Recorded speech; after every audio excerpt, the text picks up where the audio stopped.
Hello, everyone. This is Professor Ohenewah tuning in. I know that it has been quite some time since I've been in these YouTube corners, and this is because I've had an incredibly busy semester. However, that is not an excuse. It is an explanation, not an excuse. I just actually wanted to hop on here tonight to explain the distinction between being useful, being useful, and being valuable. Being valuable. Those two, they are not the same thing, and I think we tend to conflate them. We get them mixed up all the time. Being useful is not the same as being valuable. And the best way to internalize this concept, this distinction, is by remembering this. You don't use what you value, and you don't value what you use. All right, let me say that again. You don't use what you value, and you do not value what you use. Think about like a very expensive piece of jewelry, okay? It's incredibly expensive. It's precious. You cherish it. It's rather rare. It's hard to find. What are you going to do with this piece of jewelry? How are you going to treat it? You're going to keep it locked up and safe, right? You're only going to wear it on incredibly special occasions. Why? Because you're fearful that it might get lost. You might lose it, or it might get tainted.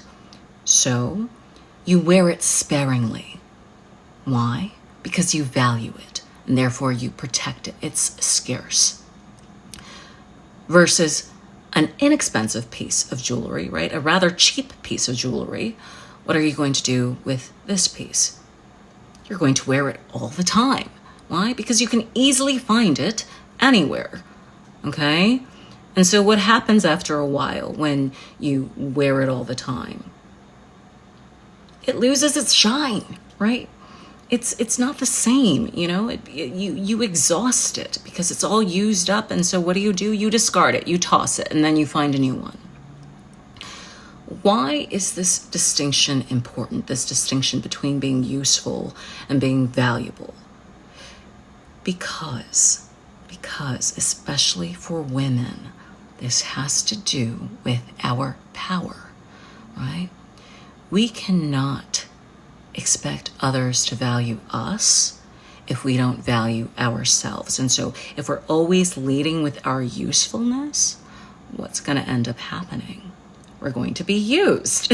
That's just what is going to happen. Versus if we lead with our value and if we embody our value, and not for anyone else, right, but for ourselves, this is when we begin to cultivate power. Okay, everyone just assumes that we have it because we're radiating it, we're channeling it, independent of how anyone else wants to place our value. As long as we affirm it and we cherish it, other people will follow and other people might fall away. And that's great because you don't want everyone accessing you anyway. Not everyone deserves to touch you or handle you, right? Only you should be doing that for yourself. So, again, leading with usefulness results in what? Being used. Leading with value, cultivating that within, right, results in what? Power. Self-actualization. Actually leaving an imprint on your present world, your present reality, okay? Generating something that many other people beyond you can share in. And not because you're doing it for them, right? But because you've so properly identified where your value lies, right? And the meaning of your life purpose. That is the whole key. And so on this topic of distinguishing between usefulness versus value, a very uncomfortable truth that needs to be said, right? Especially when we're examining the dynamic between men and women in particular, is this. For women, men do not owe us anything. And for men, women do not owe you anything, right? But especially for women, right, this is important to remember, okay? We cannot demand that a man value us more than we value ourselves, right? Because at the end of the day, men do not owe us respect, affection, attention, protection, or their wallet, okay? We owe ourselves these things. So we should not be seeking it externally. We should be giving it to ourselves. We should be valuing ourselves the way we see fit, right? Independent of what anyone else thinks, right? Independent of whether anyone else respects us or not, right? Or values us or not. We should be doing it on our own behest. Because something that is important to bear in mind, right, is that a person's presence in your life is a bonus, not a given. Okay, so men, a woman's presence in your life is a bonus, not a given. And I think you already understand that very acutely. Women, right, a man's presence in our life is a bonus. It is not a given.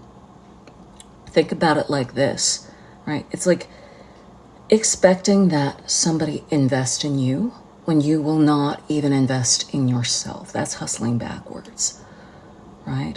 Expecting that a man pay a $300, $400 dinner for you when you're not even willing to spend that on yourself, let alone you can afford it, right? It doesn't work like that. It doesn't work like that. So going in to these dynamics, especially in relationships, and expecting that men give us these things, and men the same thing, expecting that women just give you these things, right? It doesn't work. We have to be able to negotiate our value, right? And what we deem it worth. Yes? So this way, right, we are not allowing everyone to have access to us just because they want it. Right? Not everyone deserves access to you, and it should be that way, right? Not everyone should touch you, right? So, again, value, right? Not usefulness. Because if you lead with usefulness, you will get used. You will get used. All of this is a requisite for power. All right? Let's internalize this distinction so that we can advance, okay? So that we can be self-possessed and we radiate that self-possession, that power. And people will naturally acknowledge it when we embody it. All right. That is it. Good night, you all. Sending blessings.